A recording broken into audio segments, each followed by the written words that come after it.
Leon spending the third. How are you, brother? I'm doing well, Leonard. How are you? I'm doing great. Hey, thanks for taking the time. Um, how was Absolutely. how was Budds Creek overall? Budds Creek actually was a good weekend. Weather turned out real well. We were supposed to see some rain on Thursday night. That held off, and we had good weather all weekend. No mud whatsoever. I mean, can't complain about the weekend at all. That's really good. That's really, really good. Yeah. They finally got a dry one in. That Yeah, yeah. fill me in a little bit on the race course. It looked like there was some really healthy size jumps there. Yeah, Budds Creek has a couple decent jumps. There's their big triple that they call Big Gulp, which nobody hit until Joey Norris hit it on Sunday in Pro-Am qualifying. Otherwise, none of the pros hit that jump. Really. Yep. Not a time saver or just wasn't safe. I don't think it wasn't a time saver at all, not necessarily because you're in the air so long, but it was a lot of that jump was going to be a tricky one to hit anyways, because none of the faces on any of the jumps really had any pop to them. They were all just a steady hill that if you were going to hit any of the jumps, you just had to hit everything with speed. You mentioned in the pre-race that they were going to try to fix those surfaces. I heard that they were going to, but I didn't really see them do anything. Okay, so they Mhm. feel that it was necessary to make those faces better for the ATVs. I'm not sure if it was that or if it was more of a mix between a time and time issue as well as okay, maybe we shouldn't change this because people are just going to hit the stuff like yesterday and end up overshooting everything. Six of one, half a dozen of another. Exactly. Exactly. Because you can tell 100 guys, hey, we're going to do this, and Somebody's going to bomb at the first lap. yeah, 80 of them are not going to listen. Right. Right. Exactly. Well, so it turned out pretty good. Did Joey use it during the races at all? I did not see him use it during the races at all. No. Okay, okay. No. Mhm. That's understandable. What was the Mhm. tournament like overall? Uh, I didn't see the end numbers at all. I haven't seen any of that information yet. But just looking around, it looked like numbers were up. I would say they were up a little bit because all the classes seem to be a pretty good size. I didn't, you didn't have any of these, one class with three or four riders. Everything seemed to be a pretty good size. And like I said, just going around the pits, there was a lot of rigs there. Nice, nice. Well, that's Mhm. good. Do you think that has something to do with end of school years, summer starting, things like that?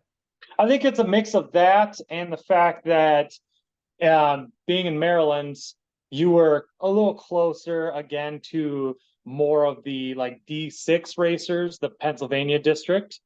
Um, and I think a mix of no school, the being so close to D6, them calling for good weather. Because I believe High Point kind of scared a lot of people away because they weren't calling for very good weather.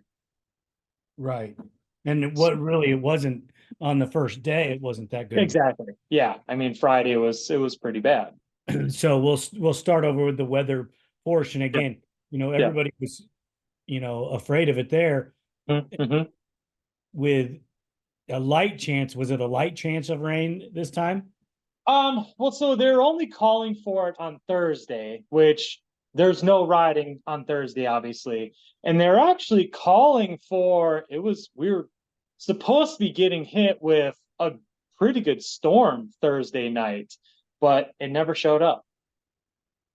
That's good. That's good Mhm. for the Right, racing. right. Maybe not good Yeah, for the surrounding things that need the water, but you know, right. I'm, I hate mud races. It's Yeah, yeah, doesn't make it any fun for me. You know, right. let's get into a little bit of racing stuff. Absolutely. We talk about four-stroke A is generally not where we start, but we've been having this conversation because Yep, Kindsey Osborn races with the boys. yep. That class seems to be something where she's developing some speed. She Hmm. ended up sixth. Um, Damian Hubert I said that wrong. Hubert. Hubert Yep. can't talk. Sorry. Never. I shouldn't have graduated high school, but it is what it is. He went 2-1 for the Hmm. overall. Um, Vincent Dillon won the first moto and got 13th in the second moto. Did you see any Hmm. of that? I didn't see that.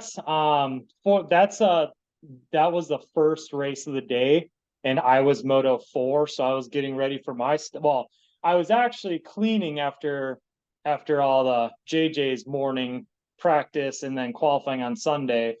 Um, so I didn't get to see that race.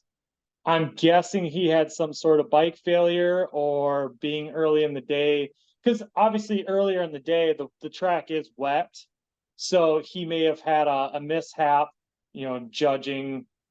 misjudging something on the track. The another rider, I really gonna butcher this one. Goen? Parker Guan, No, Jared. or no, I'm sorry. Yeah, Jared, his brother. Yep. Yep, Jared got third in the first one and 12th, so he was back there.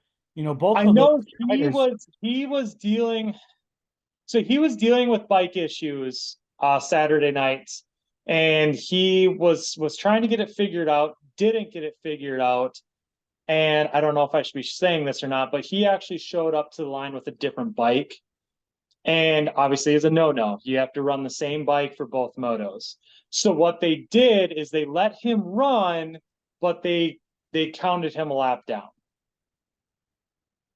So at least he got the laps in and he Yeah. got to ride. Yes. Got a couple points out of the deal. Well, Yep. I mean, if everybody was cool with it, Right, and I then think that's just it. Like they made sure nobody had an issue, but they counted him a lap down compared to everybody else. So at least he could get to ride, which I mean, if you showed up, because they're from Michigan too, so they drove a decent way. You at least want to get that riding in. You want to get that track time, have some fun out there. So at least he got to do that. And in the end, he did get some points out of the deal. yeah, what do they do? Just ask everybody on the line, if they care. Essentially, yeah, they would just, because the AMA, you would talk to the ref, who's Joe Messina, and Joe would basically just, if it was a deal, and I don't know for sure if this is what happened, but usually, especially being the first race of the day, he would just call all the riders over for a quick meeting at the gate. Hey, this is what's going on. Does anyone have an issue? Nobody's got an issue. Okay, this is what we're going to do. Let's get going. Right. And I think that's, there's always little gray areas in the rule books. And sometimes you got to maneuver it around a little bit to give Mm-hmm. everybody a fair shot. I mean, Yeah. yes, I understand that in the money class, no, there's no gray area. We're Right, doing right. that. Yeah, But in the non-money class, these kids work really hard and they deserve to have a good time. Um, exactly. Kindsey ended up with a sixth overall that Hmm. day, which you know, she's having good days and bad days there. Yep, Uh, yep, but those boys are just allowing her to get more seat time to get exactly, exactly. And in like we've said before, the best way to get faster is to ride with a higher caliber of rider. right, right. So her being in the B class last year, well, if you want to get faster, it's time to move up. So her going into the A class and doing that is perfect. And depending on how she ends up in the points this year, if she is consistently running in that top 5 and stuff like that, it might be time to look at what's the next move here. I don't know. I And think just my opinion based on what I see of the situation. I think it's a premature for her to go and think about pro am or Mhm, pro sport next year. mhm, I think, staying in that 450A, giving herself a shot, you mhm, know, to gain some speed if she chooses to jump up, mhm. not next year, but the year after. Plus, she's taken on some schooling. Right. Let's keep her program the same, keep her on the same kind of machine, the whole 9 yards. If she Mhm. gets to where she progresses, gets into the pro sport, pro am, well, pro am is going to be uh, production. Right. I was going to bring that up. Like if she wants to stay on her CRF hybrid, pro She sport can would go be the pro only am. jump she could make, which pro sport is, it's a sense, pro sport is taking over um, it's taken over, what is it? I don't believe they have a production A anymore. You've got 450A and then you've got pro sport. They said there's on the list here. There was a production A. Do they have a production A? Okay, Yeah. there's something else. Oh, open A. There's no more open A. That's what it is. Because there used to be a 450A, production A, and open A. Open A is now pro sport. Okay. So that would give your pro am riders and your A riders a class to kind of mix together. And, like we've said before, pro sport is that stepping stone between A and pro am. Right. And give her that extra year. It's not like she's not young. She's still what, Right. 16 years old? I believe she's 18 now. Maybe not, though. I mean, she Well, just graduated high school, so I was just assuming she's 18 at this point. 13, 18 years old. She's still young. Right. Right. She's Right. still got a lot of years to go. A lot of time. A lot of time. If we talk about WMX, Kindsey obviously kept her streak alive and Yep. won one. I think she hole shotted the motos. I'm not positive on that one, but I think she I'm not did. sure if we got the whole shots or not. I mean, obviously she led every lap though, so There was a little bit of shakeup in that class. Natalie Jackson, who normally is running on the podium, ended yep. up in fifth. She had some type of issue. She got a sixth in the second moto. I Um, don't know what happened for sure, but or like where, but I know that Natalie had to get off. that okay. Um, Hmm. Olivia Joyner's been on the podium, Yep. and she got second with 2/3. Uh, Hmm. this name is new for me, Alyssa Duncan.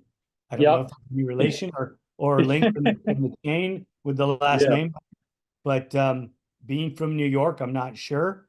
Uh, Right. but she went 5-2, and Hmm. that gave her third overall. Yep. I don't remember if we've spoken about her or not. I believe now I may be wrong on this, but I believe that she just came of age to run the Okay. WMX class. I Yeah, believe she's been running the 15 plus class. she looked pretty young. Yeah, I'm pretty sure she probably just turned 16 to run the WMX. Shelby, we had spoken about before. Hmm. She went 4-4, Yep. for the fourth overall. Hmm. Ellie Roush was out there. She's a former podium finisher for the season Yep. in points. It's Yep. good to see her back riding, Hmm. Yeah, Ellie, I believe her thing was just kind of getting comfortable at the track. I believe that kind of held her back a little bit this last weekend. Well, she missed a couple rounds too, so she's probably got to get herself into racing Hmm. season. I think she had a prom or something. Maybe she just graduated high school as well. I believe she just graduated as well. Yes. Yeah, so there's some powerhouses coming, you know, Hmm. because when Ellie puts it together, she got the overall in one of those mud races a couple years ago. Right. Right. Yeah, there's some good stuff happening in that class. I don't know how many of the other ladies run in the boys classes, but if Kindsey's going to be the mold for some of these gals, that Hmm. they're going to be doing it, and it's going to be making a difference. Right. Right. You know, Might even be Hmm. hope for you as well. Yeah. Right. No kidding. All kidding aside, did you have a good round? Did you have fun? Yeah, wasn't too bad. Not too bad at all. Went 5-5 for a fourth overall in the 30 plus A class for myself. And then with JJ, Saturday we had a great day. We're going to get into that in a minute. What I did want to, I want to shift gears on you a little bit here Yeah. and throw something else out. You know, Yeah. when I was being a mechanic for Doug Eichner and I got hmm to ride the same exact machine he did, we ran hmm the same A-arms, the same shocks. I don't know if you and JJ run the same componentry, but you do ride the same machine. Correct. So that gives you a leg up when he's talking to you about something on the machine that he's not liking or wants to hmm change. I Yep. know when Doug and I were doing it, since I was riding the same bike and we hmm were running the same motor package, you know, other than some shock differences, we hmm ran the exact same package. And it Yeah. made it really easy when he would come back and tell me, hey, I wanted to do this or I wanted to do that. I could hmm make those adjustments because I rode the same machine. Right. Right. Yeah, and it definitely helps. For myself, I don't touch my stuff really, to be honest with you. It's just more work that I don't see I need to do for myself because I'm literally just there for fun. You know, I'm there, I'm being paid to be there for JJ. So I'm not going to spend all day messing with my own stuff. However, with that, because I'll just adapt my riding style, you know, Right. instead of changing the bike, I will change myself to to make everything work for the track. Right. But doing that, I then know, okay, especially gearing, like, hey, I'm running out of gear here. How does your bike feel? And then Doug, who is our shock guy, and he and I get along really well. We work together really well because he and I were both mechanics for Root River. So we've worked together for the last 10 years. Right. So when JJ goes, and that's the nice thing about myself being in one practice session and JJ being in different practice sessions, we can go and watch him. So Doug and I will check, we'll usually find a spot where either we can see most of the track or, hey, I feel like we need to check this spot here for A, how his shocks are doing, and B, we can hear his bike and see how it's performing and see how it's kind of handling. So like I can then know like, hey, I'm running out of gear here. Let's see how he is doing. Because we want to keep that bike kind of in that sweet spot with his gearing. Because if he's going down a straightaway that might have some chop and he's bouncing off the rev limiter, that rear end is going to be unhappy. His Right. rear shock is going to be very upset and it's going to be bouncing around on him. So if we can either go, change either the front or rear sprocket. Usually it'll be the rear. If we do a tooth here or there on the rear sprocket, get him a little lower into that sweet spot. Or if he's lugging it somewhere, get him up higher into that gear. That way you can see his bike is happier going through that section. Right. Right. I totally get that. Mhm. I was just wanting your input on, the Yeah, yeah. being Because on we the essentially, obviously, yeah, we run the same bike, we run the same brand of components, but well, some of the stuff, like on the chat, we're both running JB Racing, A-arm, swing arm, but he's running the LTR geometry CF5 front ends. I'm running some old school just YFZR geometry because for myself, I don't see the advantage of going to an LTR front end. which I get that. Mhm. Your main reason for it is the fact that when you're out on the track, you're seeing what he's seeing, and then Right. you're able to relay to him, hey, when I'm watching you through this section and this section, you should be trying to do this or that so Right. that you can gain some speed here or there. Mhm. And plus the advantage of making the machine work better. Those are the things that I was trying to draw out of you. Right. Right. The Well, best thing that Doug and I had is yeah.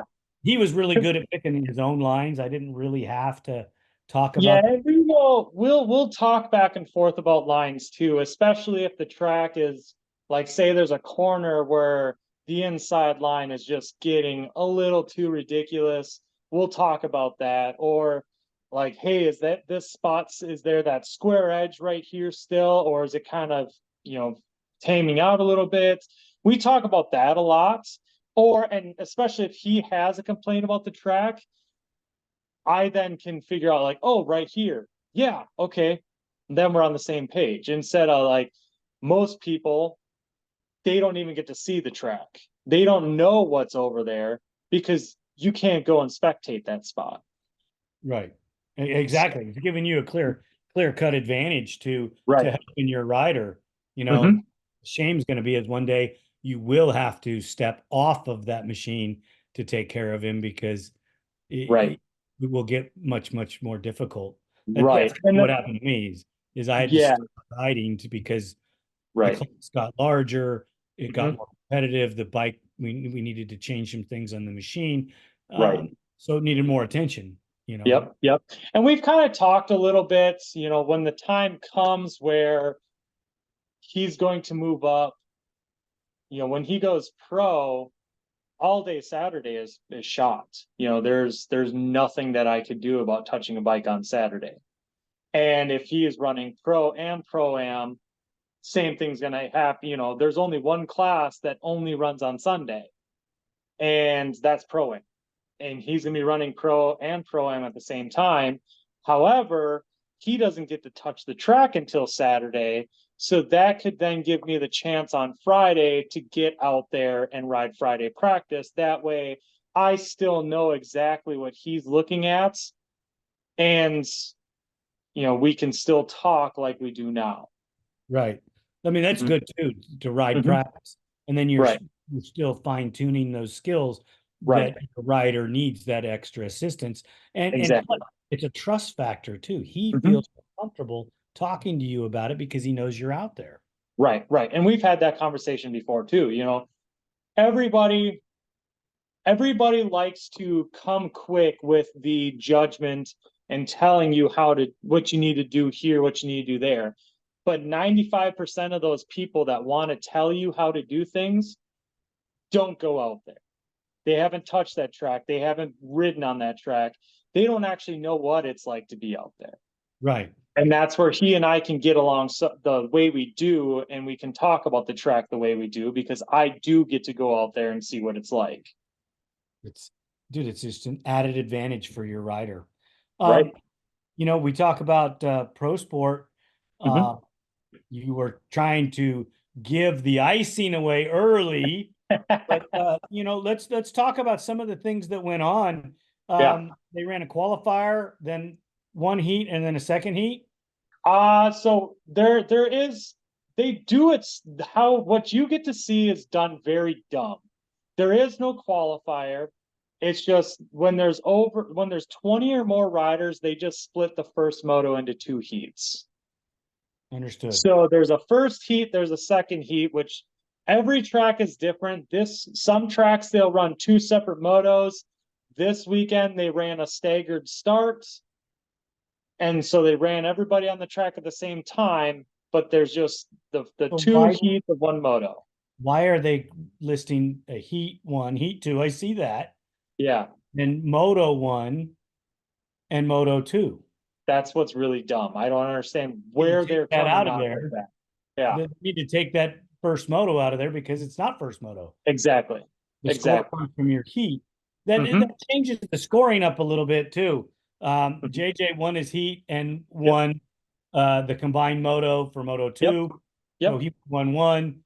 Joey Norris went 1-2, which those Mm-hmm. guys are having one hell of a year Oh yeah. battling back and forth with Oh each yeah. other. Yep. This is where it gets a little strange for me because we talked about Heath Hanna in our pre-race, talking about how we Mm-hmm. expected him to move his way up onto the podium. Mm-hmm. He didn't. He actually moved backwards. I don't know Right. if he had some issues. It looks Yeah. like maybe he was off a little bit because he wasn't in his normal up front position. Mm-hmm. Maybe you have some insight on that. Yeah. See, I don't really know. I don't know if it's, obviously we are getting later in the season. I don't know if it's a bike that's getting tired. and starting to hurt his finishes. I don't know if it's him starting to get burnt out, or maybe he even has a little something that's bothering him that he's not telling anyone about. But yeah, I mean, he was very strong at the beginning of the season, and it may just be that he's having bad luck. At High Point, he just had very bad luck. Okay. You know. Yeah, I mean, you just never know. He could be injured and nobody knows because of some. Exactly. Exactly. Um, we talked about Damien in our 450A class. Yep. He got fourth, Yep. with the third in his qualifier or his heat. And Yep. then in the second moto, he pulled off a fifth, I mean, coming from the 450A class and then rolling over there and pulling Right. that's pretty good. Yep. I don't remember seeing his name in the other results, but it's probably because I didn't look. Have we talked about Hale before? Kale Deal. Hale Deal. Yes. Kale, he got a podium at High Point. Okay, so we have talked about him. Yep. Yep. Kale has been one of those guys that he sits right in that like fourth to eighth position pretty much every round. And he's just kind of been that sleeper that's sitting there waiting to jump. Well, he went 4-4, for the third. Yep. One of the surprising finishes for me. There's somebody missing in our names here. I just can't think of who it is. But Brett Music got fifth. He got sixth in his qualifier in Heat 1. He was in versus Heat. Out of character. He must have had some type of incident on the track. Brett, we've talked about this before. Brett is a very hardworking person. And from what I understand is he overworked himself in his business through the week. And I know that just from talking to people, aka his father, he was getting tired in 25 plus, which is a 5-lap race. So you add the extra lap, he was just getting burnt out on the track. Well, he came back in the second moto and got a third, put in a good ride. So that was good for him. I just expected him to be on the podium, not to take anything away from that at all. Yep. Yeah, I think it's just because we know that he's a very strong runner in hole shots. He's always right there throughout the race. I think it's just his life, running a business, being a father. I think that is what's pulling from his training, and then in return is pulling from his final results through the weeks. Yeah, because he's still got speed. You Oh obviously. yeah, absolutely. He's still a phenomenal rider. But we all got to grow up at some point, I guess. Look who's talking, bro. Yeah. We had quite the mix up in Pro-Am as well. I mean, we can go down into Gage Beebe. I've talked to Gage quite a bit about a hybrid machine that he had built. He's been, bouncing around in the same spot in both of the Pro Sport and Pro-Am classes. Taylor Trimble, he's bound in there. He's an up and comer as well. Juan, I can't pronounce your last name, but his name's popping up every once in a while. Every once in a while, it's farther up in the results. It needs to be back there a little bit. Jacob Visnick, he was sixth in the Pro Sport, and he didn't have near the luck in Pro-Am because he got eighth. Deal was seventh, not where he's normally at either. But the surprise for me was, what did we even talk about? Yeah, we talked about Jaden winning the Pro Sport. Yep. But we just breezed over it. But then Jaden pulls off a sixth in a pro sport, which is totally uncharacteristical for him. Yep, yep. We just come Sunday on Pro-Am, we had a bad start in the first moto, and I guess it'd technically be a bad start in the second moto with him going over the handlebars. Oh, so he got off. Oh yeah, yeah. There's basically there's you got the whole shot corner, it's a hairpin turn, and then you go to this big step up. And once you land from the step up, you kind of turn and go through a set of rollers as you're turning. And mechanics area of pretty much all these tracks, you can't see anything. It's terrible if you want to know what's going on. So just going off from what other people kind of saw is he was coming through the rollers, and it was still a little, because on Sunday the lines through the roller, because they're trying to water a little bit more because the track was getting pretty dusty pretty quick all weekend. So I think they watered just a little extra. And when I was out there for Moto 4 for 30 plus, the rollers were pretty sloppy, especially on that outside, on the inside line of them. It was pretty soft. So I'm guessing he probably was trying to get through them, being that they were a little soft in the first moto, hit a little harder to try to get through them better, and must have kind of just overshot the one, landed the next one, and just rebounded. The shock rebounded a little quick, bucked him over, and he went for a little cartwheel. And then he battled his way back up to ninth. Battled his way up, yep. And he said he was definitely feeling it. His whole body. He landed on his head, but he didn't have any head injuries of any sort. But he rung his bell pretty good. So it took a couple laps of him kind of collecting himself and getting back into the fight, and then he started crawling his way back up. He just ran out of time to do any more. Ran out of time to do anything else. Hanna, we talked about Heath Hanna in the last class, and he rebounded and got a fifth. Yeah, so he exactly. Got himself sorted out. Yeah. The craziest deal is Kevin SAAR was in fourth with a 5.3, so he must not have had a very good first moto for whatever the reason was. Right, right. But Joey Norris had a great. He ended up putting himself on the podium, which it's with him or Jaden usually on the podium. Right. Mason Jackson did not get the win. He did not. Now I will. Let's be clear here right off the bat. Mason had a pretty good get off in the first pro moto on Saturday, and he messed his body up pretty well. He messed his bike up a lot. So he was definitely feeling it, and Kevin as well said that he was definitely feeling it come Sunday. Did he have a get off in the class too?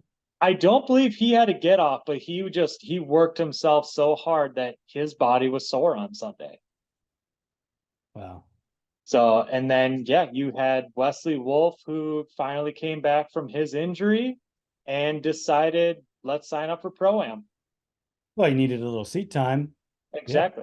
Right. To go 1-1. Right. I mean, he was telling everybody I'm back. So, that doesn't shake up the points that much. Mason still got the lead. SAAR's still in second, and Bowie and Londerville are still fighting for the third spot. I don't know how that breaks down. I think you gave me that information, but I don't remember it. I had it. I don't remember what it is now. JJ is still sitting in third though. Because up until this, what's John that? Lotta rode in the Pro-Am class. You had Wesley, you had John, you had Adam Ulrich. They didn't finish. Those two didn't finish very well. John left after the first moto. Yeah. And Adam crashed in the full shot of the second moto. Okay, so he was out too. Yep. So. Yes. in the pro class, Grayson Eller came out and rode. Um, Yep. he's he's doing really good in pro am Hmm. in XC2 in the cross Yep. country series. He's doing really good. He Um, is. Mr. Consistency. He's Yeah. not overwhelmingly winning everything, but Hmm. he's always putting himself in a position to be first, second, or third. First, second, or Right. third. I think he might Right. have a couple fourths this year. But other than that, he's on the podium. Yeah. And other guys are, when they're on the podium, great, but when they're not, they're back a little ways farther. Right. They're not as Right. consistent as he is. So, Right. it's pretty good. Here's Mason Jackson with a 12.6. He did better on the second day. Yep. You didn't quite do so good because he got that get off in the first moto, but he did Yep. get finished for a 12th. Yes. Yes. Yeah. And I mean, he charged the best he could, but he tweaked the axle, he tweaked the subframe pretty good, and he actually broke the steering stop in his frame. Wow. So it was hard enough to mess up the Mason, that's bike not a pretty good good. thing, bro. You're not supposed to be doing that, okay? Right. John Galata, who doesn't seem to be having such a good time in the XC1 Pro in cross Hmm. country, came out and pulled out a seventh for the day in the pro class with 2.8s. Yep. Great ride. Yeah. John might even think of making a change to motocross because he seems to be having better luck. I'm not saying Right. anything wrong about when he's on in Right. WX or in the XC, but he seems to be having better luck on the motocross. Hey, and he is a good rider. Both he and Grayson are both very good riders. They choose to focus more on the cross country side of things. And I think if they decided, hey, let's focus more on moto, they both could be very good riders. Yeah, it seems to me like they got skills. Right. Um, I thought that I overheard that Eller just prefers the XC over motocross. 100%. Yep. I mean, honestly, he hasn't this year is the first time he's raced moto since I think 2020, Well, maybe even before that. I both think of those 2000. guys are Phoenix riders, Hmm. so I can understand that, you know, Hmm. Hmm. doing that. Yeah. Phoenix wanting to come out, get some extra seat time, ride. Yes, I know it's not XE, but you're getting exposure, you're getting time on the machines. Um, so that's good for them to do that. Hmm. Yeah. Uh, And Grayson, he likes to just every once in a while he likes to just ride some moto. And that's basically what happened at Echikani, and it's what happened this weekend or this last weekend. He just decided, hey, let's go and have some fun and ride a little bit of moto. And that's what he did. right, right. Hmm. Uh, Kevin SAAR, was pretty consistent, with the sixth. Hmm. Wolf one of his better finishes for the year in motocross. Coming Yep. back from that injury, he Yep. went 5.5. So he's still pretty consistent as well. I think he was sixth, seventh, eighth back if we went and checked the other results. But you know, the top four guys are separating themselves though from Oh yeah. everyone else. Right. Right. You know, we don't even need to say this, but Joel extended his winning streak, 1-1 again. Yeah. You and I had a conversation about Brandon Hogue and what he Hmm. would do to get himself straightened out. And it seems to me that that's exactly what he did. Yeah. And honestly, Hogue kept Joel honest for a little while. He led in the first moto Yep. um, wasn't it to the halfway point? I believe so. I believe so. Yeah. Do you think that Joel was setting himself up to be prepared for something like Brandon, maybe learning some lines off of him, educating himself before he made the pass? It's hard to say. Um, because yeah, I mean every other once Joel gets around somebody, he walks away. So was it the fact that he was kind of sitting back a little bit to watch Hogue and how he rides and everything like that? or was he actually struggling to get around him? It's hard to say, but like I said, once Joel gets around somebody, he just pulls away from them. Right. Right. Um, we talk about this guy every time. He's pretty Mhm, much solidifying himself in second in points. That he's got a mhm. gap, and that's Bryce Ford. Yep. He is very consistent. Other than Max got in there and broke up uh his deal, it would put him in fourth in the first moto with Max Yep. getting third. Yep. That tells me that Max Lindquist is making leaps and bounds and strides forward, Mhm. putting himself back in that group. Yep. Well, and also Bryce did have a get off in a hole shot and had to climb his way up from last. Okay, I did not know that. Yep. Yep. But, you know, whether he did or didn't, Max still has Oh, been absolutely. making improvements to put Hmm. himself in the hunt, and to get to the point where he's actually finishing third in a moto and Right. fourth in a moto or second in a moto Hmm. compared to where he was last year, where seven. It's a strong and steady seventh all year last year. I don't think he did anything but sevens, was it? It was, I think it was seventh every weekend. Yeah, almost. I mean, how can you get that consistent? Right. Right. You know, Hmm. I think he had a couple fifth place motos, maybe even got fourth one moto Yeah, I last think he had a couple decent but it'd be like one good moto and then one bad year. moto to stick him right back into seventh. Yep. Mhm. But you see that he's making waves to the front. Wesley Wolf, coming back off that injury. Mhm. A few years ago, this guy was a force to be reckoned with in Mhm. both classes, from the pro motocross and the XC1 pro. Uh, Right. Right. they miss him in the woods, but he prefers the motocross. And Mhm. you got to pick one.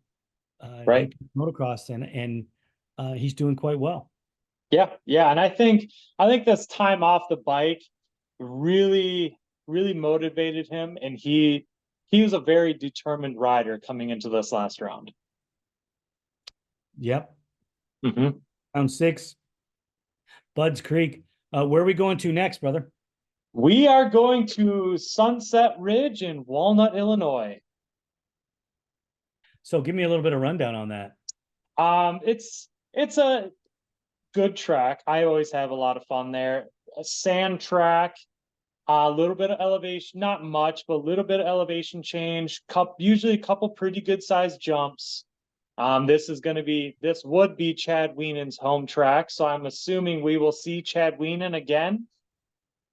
Just to hang out, obviously not riding, but should be a pretty good turnout there too, because a lot of people seem to like that track.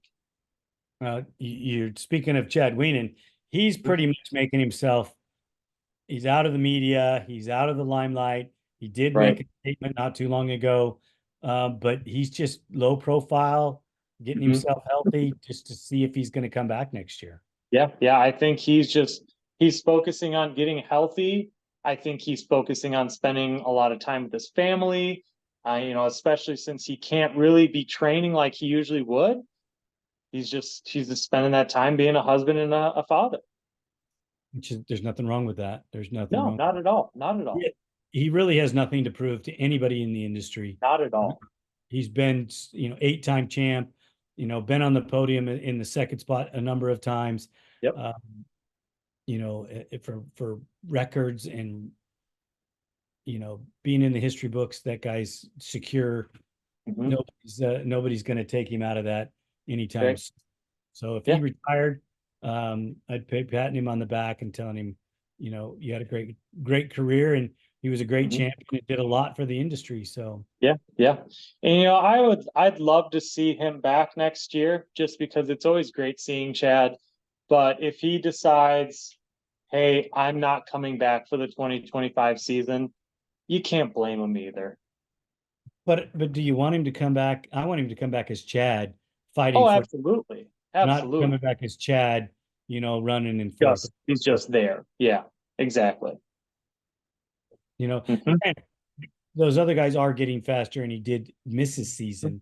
So if he Yep. was a little slower at the beginning, we can't criticize him. And I don't think you can still criticize him even if he does come back. So Well, and the other thing too is Chad being Chad, he might be taking this time off to do research, and he might be evolving his program as a whole.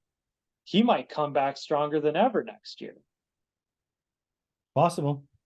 I mean, honestly, Chad's been hurt this serious twice now. The last time this happened, he broke his back, he's off, he comes back, and that was the start of Chad Wienen that we have known for the last 8-9 years. Right. So yeah, you never know. actually more than that. I think over 10 years, 11 or 12 years, we've had the Chad Wienen that we have now. And like we both said, if he retires, nobody can say anything about it. Right. Right. You're the 8-time champion. And like I just said, you were the force to be reckoned with for 11 or 12 years. And it's Joel's time now. Mm-hmm. It's gonna dictate who's gonna beat Joel is Joel right at the moment. 100%. I think Bryce Ford's got a little bit more maturing to do. I think Brent Hogue has a little bit more maturing to do. Maybe their conditioning to go as fast as long as Joel does needs to come, because it does take something internal to ride that hard for that long. Right. And I'm not saying these guys aren't in shape and they're not working hard. Right. To do it with the sheer focus that Joel does it at, that's a totally different. Well, and that's the other thing too, is you've got Bryce and Hogue that have been in the pro class for a few years now, but Joel has been a pro for at least a decade now as well. Didn't he turn pro in 11 or 12? Oh shoot, I forget the exact year he went pro. But yeah, I mean it's been quite a while that he has been a pro rider as well. And he was never that mid-pack rider that just moved up and was kind of there. He was always a force. He was always right there, just nipping at heels. And then it took him maturing and figuring himself out and figuring the program out. And now look at what we have. Right. So these two, you've got Brandon Hogue, you've got Bryce Ford, that, yes, they're both fast. They're both very good riders. They still have maturing to do in that pro class to figure themselves out, figure the bikes out. They're going to be there. It's just, it takes time. And yeah. Have they picked Team USA yet? I have not heard the final answer yet. Okay. So we know the answer, but yeah. I think we do as well. Right. But it's going to be different seeing, a different rider there than Chad. Right.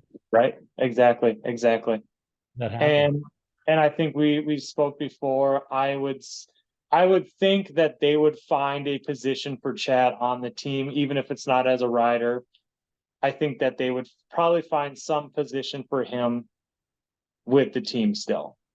I would bet on it because he's so right. Because he is one of the main reasons why we even go to this race. Right. I agree. Brother, thank you so much for your time, what you do at the track and getting that information. We'll catch up with you in Illinois. Absolutely.